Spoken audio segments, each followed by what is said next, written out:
बहुत समय पहले की बात है। गोकुल धाम गांव में रामू नाम का एक ईमानदार, दयालु और मेहनती लकड़हारा अपनी बूढ़ी माँ के साथ एक छोटी सी झोपड़ी में रहता था। रामू हर सुबह जंगल की ओर निकल पड़ता, वहाँ से लकड़ियाँ काटता और फिर उन्हें गांव के बाजार में बेचकर जो कुछ कमाता, उसी से माँ बेटे का जैसे तैसे गुजारा होता था। उनकी जिंदगी में सुविधाएं कम और चुनौतियाँ ज्यादा थीं।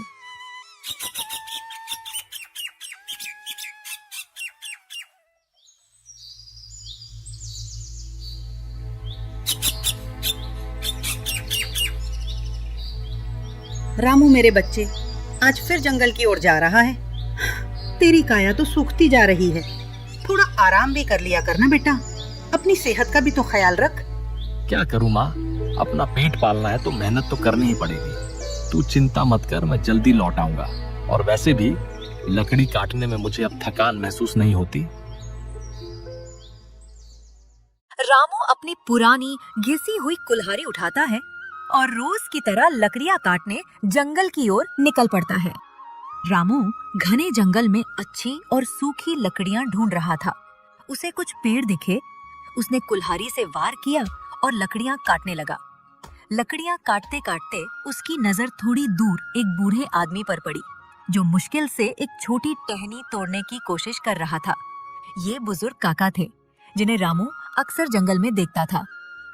काका, क्या बात है? आप इतने परेशान क्यों लग रहे हैं? अगर मैं किसी काम आ सकूं तो बेझिझक बताइए। अरे रामू बेटा, क्या बताऊं, हाथ पैर अब पहले जैसे काम नहीं करते। घर में चूल्हा बुझा पड़ा है, लकड़ियां तोड़नी थी पर टूट ही नहीं रही। समझ नहीं आ रहा आज रात का खाना कैसे बनेगा। रामू बिना एक पल भी सोचे अपने पास इकट्ठी की हुई, मेहनत से काटी हुई लकड़ियों का एक अच्छा खासा गट्ठर उठाता है और बुजुर्ग काका को दे देता है। काका, आप बिल्कुल चिंता मत कीजिए। ये लीजिए, ये मेरी लकड़ियां हैं, आप इन्हें ले जाइए। आज आपका चूल्हा मेरी लकड़ियों से जलेगा। और हाँ, आज से जब भी आपको जरूरत हो, बेझिझक मुझसे कहिए, मैं आपकी मदद जरूर करूंगा। मेरे रहते आपको कभी कोई दिक्कत नहीं होगी। बुजुर्ग काका की आंखों में आंसू भर आते हैं। वो रामू को गले लगा लेते हैं, उनकी आवाज भर्रा जाती है। रामू बेटा, तू सचमुच भगवान का भेजा हुआ फरिश्ता है। तेरी दयालुता का कोई मोल नहीं। भगवान तुझे हमेशा खुश रखे, तेरी हर मनोकामना पूरी करे। रामू काका की मदद करके मनी मन बहुत खुश होता है। उसे लगता है जैसे आज उसकी दिन भर की मेहनत वसूल हो गई। गांव का बाजार अपनी पूरी रौनक पर है। रामू अपनी पीठ पर मेहनत से काटी हुई लकड़ियों का एक भारी गट्ठर लादकर बाजार में पहुंचता है। भाइयों और बहनों, ताजी कटी हुई लकड़ियां ले लो, सबसे मजबूत और बेहतरीन क्वालिटी की। यहाँ आइए, यहाँ आइए। ताजा और सूखी लकड़ियां आ गई हैं। घर जलाने के लिए भी लाजवाब और मकान बनाने के लिए भी बेजोड़। जल्दी कीजिए, भाव भी ऐसे कि दिल खुश हो जाए। लकड़ियां चाहिए? ले लो भाइयों, सीधे जंगल से लाई गई, बेहद अच्छी और टिकाऊ। खाना बनाने के लिए सबसे अच्छे और किसी भी काम के लिए परफेक्ट। मौका हाथ से न जाने दें। बहुत सस्ती दाम में आइए, ले जाइए। कुछ लोग रामू की आवाज सुनकर उसकी ओर देखते हैं। तभी मुखिया अपने 2 चमचों, चमचा 1 और चमचा 2 के साथ एक अकड़े हुए अंदाज में बाजार में दाखिल होता है। मुखिया की नजर सीधे रामू और उसकी लकड़ियों पर पड़ती है और उसकी आंखों में तीव्र गुस्सा चमक उठता है। वो सीधे रामू की ओर बढ़ता है। ओए रामू, ये क्या गलतफहमी पाल रखी है तूने? मेरे होते हुए तू यहाँ लकड़ी बेचेगा? तेरी इतनी हिम्मत, तुझे शर्म नहीं आती? मुखिया जी, ये मेरी अपनी मेहनत की लकड़ियां हैं। मैंने इन्हें जंगल से काटा है, अपने खून पसीने से। मैं इन्हें खुद बेचूंगा। ये मेरा हक है, मेरा अधिकार। आप कौन होते हैं मुझे रोकने वाले? क्या मैं अपने काम से पैसे भी नहीं कमा सकता? अब हक? तू और हक की बात करेगा? इस गांव में सिर्फ मैं ही लकड़ी बेचूंगा, और वो भी वही जो मैं कहूंगा। सुन, ये सारी लकड़ियां मुझे दे दे, मैं तुझे बढ़िया दाम दूंगा। मेरे पास पहले से ही बड़े बड़े ग्राहक हैं, तुझे कहां धक्के खाने पड़ेंगे। मैं तो तेरी भलाई की बात कर रहा हूं, ना समझ। हाँ रामू, मुखिया जी जो कह रहे हैं चुपचाप मान ले, नहीं तो अंजाम बहुत बुरा होगा। तुझे पता नहीं मुखिया जी का रूप क्या है। वो जिसे चाहें रातों रात बेघर कर सकते हैं। बात मान ले रामू, तुझे क्या लगता है इतनी अच्छी लकड़ियां कहां से आती हैं? ये सब मुखिया जी का इलाका है, उनका बिजनेस है। तू बीच में आकर हमारे काम में अड़चन मत बन। अपना भला चाहता है तो चुपचाप निकल ले। रामू मुखिया और उसके चमचों की ओर देखता है। उसकी आंखों में अब गुस्सैल चमक साफ दिखती है। उसने ठान लिया है कि वो झुकेगा नहीं। नहीं मुखिया जी, मैं अपनी लकड़ियां आपको हरगिज नहीं बेचूंगा। मैंने इन्हें अपने हाथों से काटा है और इन्हें मैं खुद ही बेचूंगा। मैं किसी के एहसान या धमकी के नीचे दबकर नहीं जी सकता। और ये आपका व्यापार नहीं, ये मेरी माँ की रोटी है, मेरी ईमानदार मेहनत की कमाई है। मुखिया का चेहरा गुस्से से लाल हो जाता है। वो रामू के आंखों में सीधे घूरते हुए देखता है। क्या बोला? तू मेरी बात नहीं मानेगा? तुझे अभी भी नहीं पता मैं कौन हूँ? इस गांव का मुखिया हूँ मैं, और इस गांव में मेरी मर्जी के बिना एक पत्ता भी नहीं हिलता। समझ गया? तुझे क्या लगता है तू मुझसे बच जाएगा? आप मुखिया हैं पर मैं भी इंसान हूँ, और हर इंसान को अपनी मेहनत का फल खुद कमाने का हक है। आप मुझे रोक नहीं सकते मुखिया जी। ठीक है रामू, तुझे देख लूंगा मैं। आज तूने मेरी बात नहीं मानी ना? याद रखना, ये गांव मेरा है और यहाँ सिर्फ मेरी चलेगी। चल चमचो, यहाँ इस फकीर को अपना तमाशा करने दो। इसे पता चलेगा मुखिया से दुश्मनी का क्या अंजाम होता है। मुखिया और उसके चमचे गुस्से से पैर पटकते हुए वहां से चले जाते हैं। मुखिया एक बार फिर मुड़कर रामू को घूरता है और रामू भी उसे देखता रहता है। बाजार के लोग भी चुपचाप ये सब देख रहे थे। रामू की हिम्मत से हैरान थे।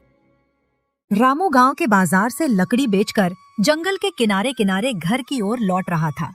सूरज ढल रहा है। तभी उसे थोड़ी दूरी से एक सुनाई देती है। रामू तुरंत उस आवाज की दिशा में बढ़ता है।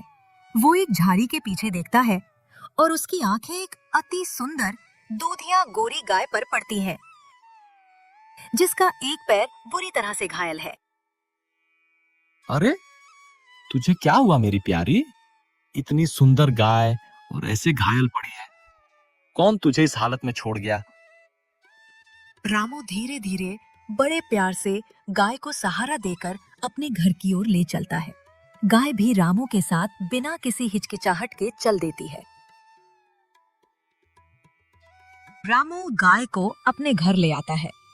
माँ गाय को देखकर एक पल के लिए हैरान होती है, पर अपने बेटे की दयालुता देखकर उनके चेहरे पर खुशी की चमक आ जाती है। रामू, ये गाय कहाँ से लाया? इतनी सुंदर, ऐसी गाय तो मैंने अपने जीवन में कभी नहीं देखी। पर बेटा, हम इसका पेट कैसे भरेंगे? अपनी तो मुश्किल से गुजारा होता है। माँ, ये जंगल में घायल पड़ी थी, मैंने इसका इलाज किया है। कोई भी बेजुबान जीव अगर तकलीफ में हो तो उसे सहारा देना हमारा धर्म है। माँ, आप चिंता मत करो, भगवान है ना सब देखने के लिए। अब ये यहीं रहेगी हमारे साथ। क्या नाम रखूं इसका? गौरी रख दूं? ये तो गौरी मैया जैसी ही गोरी है। हाँ, गौरी ही सही है, बड़ी प्यारी है। तेरा नेक दिल ही तो है बेटा, जो ऐसी अच्छी चीजें तेरी ओर खींचता है।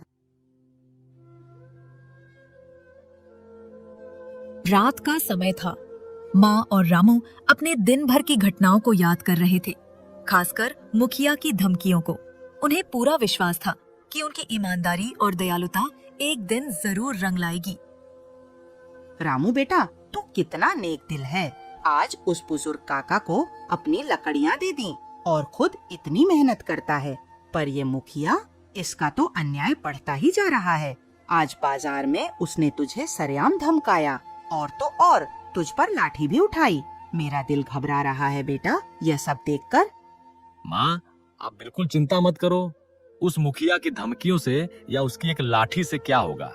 सच की राह पर चलने वालों को थोड़ी बहुत मुश्किल तो आती ही है, पर अब देखना माँ, भगवान सब देखते हैं। वो किसी के साथ बुरा नहीं करते और न ही अन्याय को बर्दाश्त करते हैं। हाँ बेटा, तू सही कहता है। मैंने अपनी पूरी जिंदगी में हमेशा यही देखा है कि जो इंसान ईमानदारी से अपना काम करता है और सच्चे दिल से दूसरों की मदद करता है, उसकी मदद खुद भगवान करते हैं।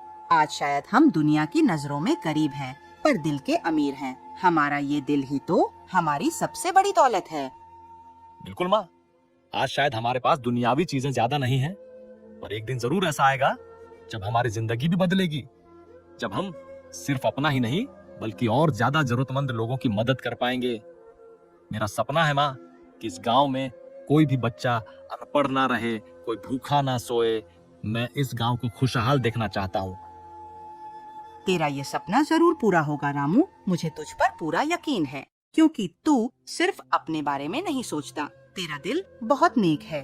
बस ऐसे ही सच्चे रहना, ईमानदारी से काम करते रहना और हमेशा लोगों की मदद करते रहना। भगवान श्री कृष्ण जो गायों और गरीबों के रखवाले हैं, वो हमारी जरूर सुनेंगे। उन दोनों माँ बेटे की हर बात, हर भावना को घर के बाहर बंधी गौरी गाय बड़े ध्यान से सुन रही थी। उसके कानों से कोई भी शब्द नहीं छूटा, जैसे वो सिर्फ सुन ही नहीं रही थी बल्कि हर बात को समझ भी रही थी। अंधेरे में भी उसकी आंखों में एक गहरी समझदारी और भाव दिख रहा था। जब माँ भगवान श्री कृष्ण जो गाय और गरीबों के रखवाले हैं, वो हमारी सुनेंगे जरूर कहती है, तो गौरी एक लंबी और गहरी सांस लेती है और उसकी आंखों में एक अनोखी चमत्कारी चमक आती है, मानो उसने कोई निश्चय कर लिया हो। सुबह का वक्त था। रामू अपनी माँ के साथ उठा और अपने रोजमर्रा के कामों में जुट गया। जैसे ही रामू अहाते में बाहर आया, उसकी आंखें एक पल के लिए खुली की खुली रह गईं। गौरी जो कल रात तक एक घायल गाय थी, अब बिल्कुल स्वस्थ और ऊर्जावान दिख रही है। और सबसे बड़ी बात, उसके पैरों के पास जमीन पर एक बेहतरीन लकड़ियों का गट्ठर पड़ा है, जिससे हल्की हल्की दिव्य सुगंध आ रही है। माँ माँ, अरे माँ बाहर आओ, देखो ये क्या है। माँ जल्दी से बाहर आती है और लकड़ियों के गट्ठर को देखकर वो भी हैरान हो जाती है। अरे ये क्या है? ये लकड़ियाँ तो बहुत अच्छी लग रही हैं, इतनी सफाई से रखी हैं, और ये गौरी के पास कैसे आ गईं? माँ, मुझे लगता है ये सब गौरी का ही कमाल है। कल रात हम जो बातें कर रहे थे, गौरी ने सब सुनी होंगी। उसने हमारी परेशानी समझी। ये कोई मामूली गाय नहीं माँ, ये तो साक्षात देवी है, ये तो हमारी लक्ष्मी है। सचमुच रामू, भगवान ने हमारी सुन ली। ये गौरी मैया ही है जो हमारी मदद के लिए आई हैं। माँ की आंखों में खुशी के आंसू आ जाते हैं। वो गौरी को गले लगा लेती है। हर सुबह जब रामू आंख खोलता तो गौरी उसके अहाते में खड़ी मिलती। उसके पैरों के पास हमेशा की तरह एक बेहतरीन लकड़ियों का गट्ठर रखा होता था। रामू ने धीरे धीरे उन लकड़ियों को बेचना शुरू किया। जो पैसे आते रामू उन्हें समझदारी से लगाता। उसने कुछ गांव वालों को काम पर रख लिया था। देखो भाइयों, ये लकड़ियां गांव के बाजार तक ले जानी है और वहां से फिर शहर तक। अच्छी क्वालिटी है तो दाम भी अच्छे मिलेंगे और तुम्हारी भी दिन दिहाड़ी बन जाएगी। ये काम रोज का है। धीरे धीरे रामू का काम बढ़ता गया। घर में अब खुशहाली थी। माँ के चेहरे पर हमेशा मुस्कान रहती। रामू देख तो इस गौरी गाय का क्या कमाल है। जब से ये आई है, हमारी किस्मत ही बदल गई है, और तू तो अब पूरे गांव का मसीहा बन गया है। हाँ माँ, ये सिर्फ एक गाय नहीं, ये तो हमारी लक्ष्मी है। और माँ, ये सब उसकी ही देन है कि हम अब दूसरों के काम आ पाते हैं, उनकी मदद कर पाते हैं। लेकिन रामू सिर्फ अपने लिए नहीं जीता था। उसकी दयालुता और भी बढ़ गई थी। एक दिन रामू ने देखा कि छोटे छोटे बच्चे स्कूल नहीं जा पा रहे थे। आप लोग चिंता मत कीजिए, मैं आपके बच्चों की फीस भरूंगा। पढ़ाई तो सबका हक है और कोई बच्चा शिक्षा से वंचित नहीं रहना चाहिए। पूरे गांव में रामू का नाम और उसकी नेकदिली की चर्चा होने लगी। लोग उसकी इज्जत करते थे और उसे अपना हीरो मानते थे। रामू की बढ़ती शोहरत और खुशहाली ने मुखिया के दिल में जलन भर दी। मुखिया अपने चमचों के साथ गांव के चौराहे पर बैठा है। वो रामू के घर की बढ़ती खुशहाली और उसके गांव में बढ़ती इज्जत देखकर चल रहा है। रामू अचानक इतना अमीर कैसे हो गया? कल तक तो जंगल में धूल फांकता फिरता था और आज उसके पास लकड़ी बेचने के लिए अपने आदमी हैं। उसकी लकड़ी मुझसे भी अच्छी बिकती है और लोग भी सिर्फ उसी की बड़ाई करते हैं। जरूर इसके पीछे कोई गहरा राज है। मालिक, सुना है उसके पास एक चमत्कारी गाय है। गांव वाले कहते हैं वही गाय सारा कमाल कर रही है। कहते हैं वो रोज सुबह अपने आप एक लकड़ी का बड़ा गट्ठर देती है और उसी के दम पर रामू ने कई लोगों की मदद भी की है। चमत्कारी गाय। तो ये बात है, मैं उस गाय को लेकर रहूंगा। फिर देखना मेरी किस्मत कैसे चमकती है। मैं गांव का राजा बन जाऊंगा। किसी भी कीमत पर वो गाय मेरी होगी। ये रामू की इतनी नेकदिली और परोपकार मुझे बिल्कुल पसंद नहीं। ये सब मेरे रास्ते का कांटा है। आधी रात का समय है। रामू और उसकी माँ गहरी नींद में सो रहे हैं। मुखिया अपने दोनों चालाक चमचों के साथ चुपके से रामू के घर में घुसता है। वे सीधे अहाते की ओर बढ़ते हैं जहाँ गौरी बंधी है। गौरी एक पल के लिए उठकर उन्हें देखती है, पर कोई विरोध नहीं करती। वह चुपचाप उनके साथ चल देती है। मुखिया और चमचे गौरी को लेकर अंधेरे में गायब हो जाते हैं। सूरज की पहली किरणें रामू की झोपड़ी में पड़ती है। रामू अपनी नींद से जागता है और उसकी आंखें सीधे उस जगह पर जाती है जहां गौरी रोज सुबह खड़ी होती थी। पर आज गौरी वहां नहीं है। रामू एक पल के लिए घबरा जाता है। माँ, गौरी कहाँ है? गौरी, गौरी, वो यहाँ नहीं है। मैंने उसे यहीं बांधा था। अरे कहाँ चली गई मेरी गौरी? मेरा तो दिल बैठा जा रहा है। माँ भी रामू की आवाज सुनकर उठकर बाहर आती है। वो भी खाली जगह देखकर सन्न रह जाती है। कौन ले गया मेरी गौरी को? किसने हमारी खुशियाँ छीन ली? हमारी किस्मत ही उजड़ गई रामू। अब क्या होगा? हम कैसे रहेंगे? दोनों की आंखों में एक साथ चिंता और दुख उतर आता है। रामू तुरंत गांव में निकलता है। वो हर घर का दरवाजा खटखटाता है, हर गली में गौरी को ढूंढता है, पर कोई फायदा नहीं। गौरी कहीं नहीं मिलती। रामू बहुत दुखी और निराश हो जाता है। उसकी आंखों में आंसू हैं और दिल में एक गहरा दर्द।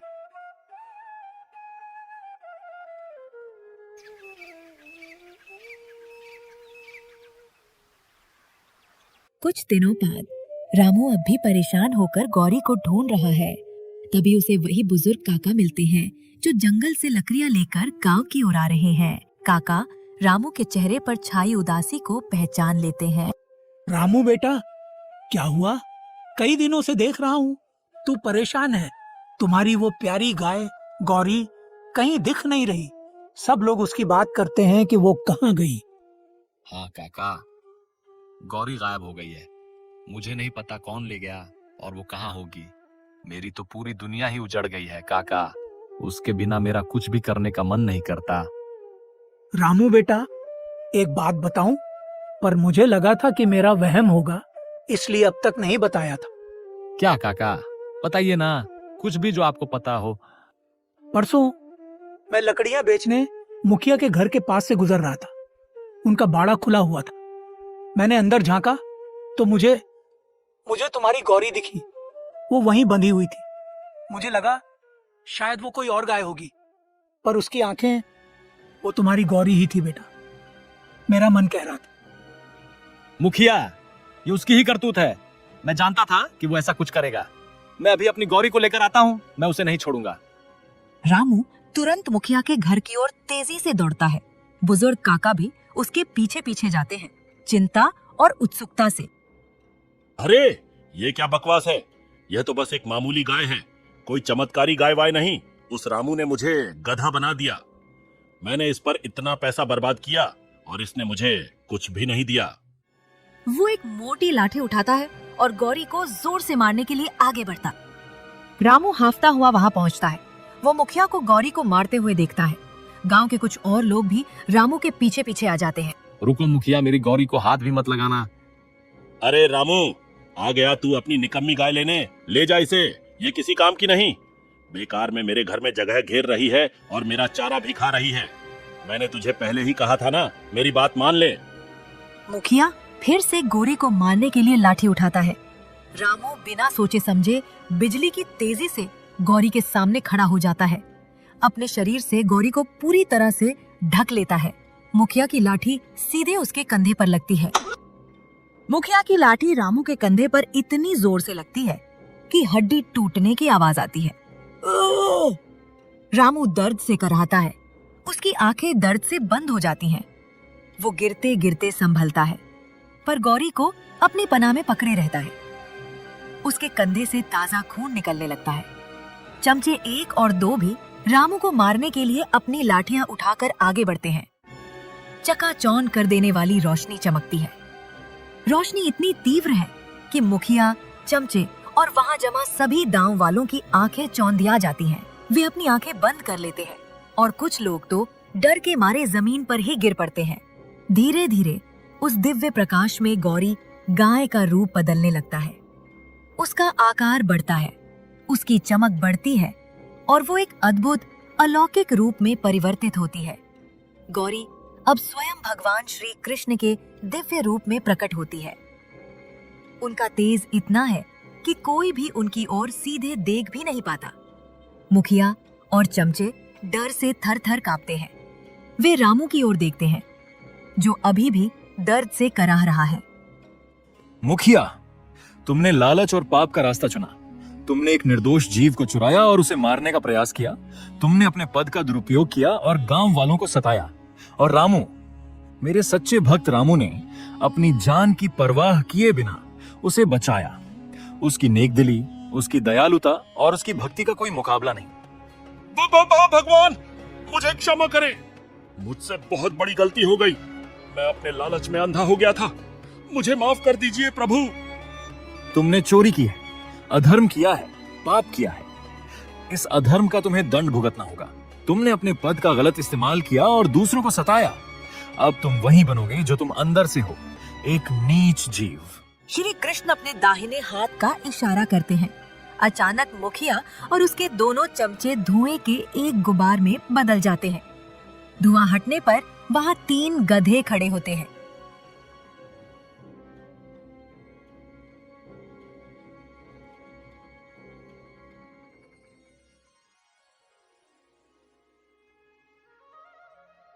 रामू, तुम ईमानदार, दयावान और सच्चे दिल के इंसान हो।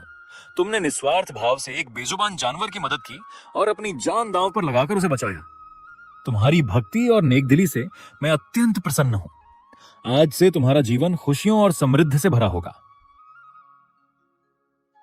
प्रभु, आपका कोटि कोटि धन्यवाद। आपका आशीर्वाद ही मेरे लिए सबसे बड़ा धन है। आपने मेरी और मेरी माँ की सूनी दुनिया में फिर से खुशियां भर दी हैं। मैं आजीवन आपका एहसानमंद रहूंगा। याद रखना रामू, ईमानदारी और दयालुता से बढ़कर कोई धन नहीं। सच्चे मन से किया गया हर नेक काम हमेशा मीठा फल देता है। तुम ऐसे ही परोपकारी बने रहना। श्री कृष्ण अपने दूसरे हाथ का इशारा करते हैं। रामू के घर के पास जमीन से सोने और रत्नों से भरा एक बड़ा घड़ा बाहर आता है, जो सूरज की रोशनी में जगमगा रहा है। धीरे धीरे श्री कृष्ण का दिव्य रूप धुंधला होने लगता है और वे आकाश में विलीन हो जाते हैं। पीछे रह जाते हैं रामू और उसकी माँ, जिनके पास अब अपार धन है, और मुखिया तथा उसके चमचे, जो अब गधे बन चुके हैं, अपनी गलतियों का परिणाम भुगतते हुए।